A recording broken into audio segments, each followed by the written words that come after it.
how we doing today? I'm kind of excited for our discussion this morning. we're talking about, albums that are, have hit that 50-year mark, but a lot of people don't know this album. The suspense is terrible. He's gonna go this time. I hope it'll last. It's interesting to think of an artist that has been putting out remarkable quality since 68, maybe 1968. Hit after hit, has been inducted into the Rock and Roll Hall of Fame, has produced probably more hit records than maybe any other musician who produces records. A prodigy on all levels, groundbreaking with technology and sound, and yet, like you said, often winds up being kind of unseen in the spotlight in some ways, right? Yeah. So, what are we talking about? Todd Rundgren.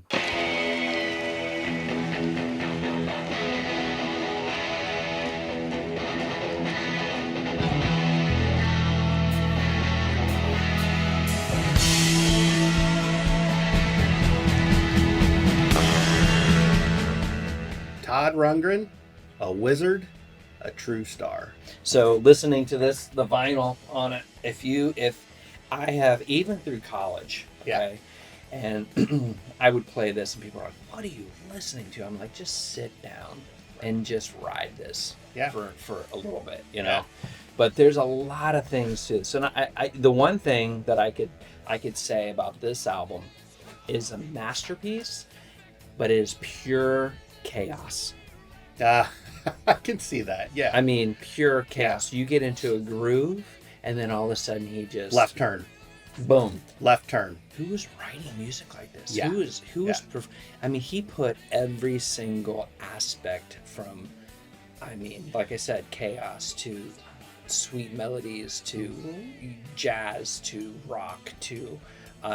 Everything in this. Just looking at the album cover. One of the most iconic album covers of all time. No question about it. It's interesting. You talk about the juxtaposition between the Dark Side of the Moon album cover, which we were referencing, it just the simplicity of that, but the profoundness of it.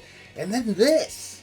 But again, it's like a lot of this too. You're talking 50 years, but when you pull and you start looking through this, again, all the lyrics are written out.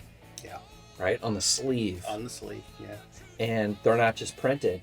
It's just handwriting. Yeah, that's pretty cool. Todd is notorious, I think we can say, for being a master of detail. The details of this entire package, not just the music, remarkable. But, I think about the songs. Again, underratedness, it's kind of like with Frank Zappa. People saw how weird Frank Zappa was and missed the fact that he was probably one of the greatest rock and roll guitar players of his time, right? Yeah. Same thing with Todd. Like, some of the guitar playing on this album, I get goosebumps. Todd is also, but I know he was touring last year on this album. He was doing a 2-part show. Yeah. And he was doing one day on the first side and second day on the second side. I wish I could have gone to that. Yeah. Like I was saying, if you have not listened to this album, it's a must.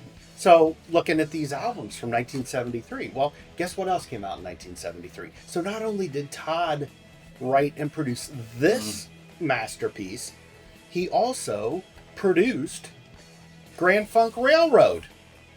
We're an American band. We're an American band. We're an American band. We're coming to your town. We'll help you party it down. He has to be a workaholic, at this point. So, Shane, happy birthday. Happy birthday. Todd Rundgren and a wizard, a true star.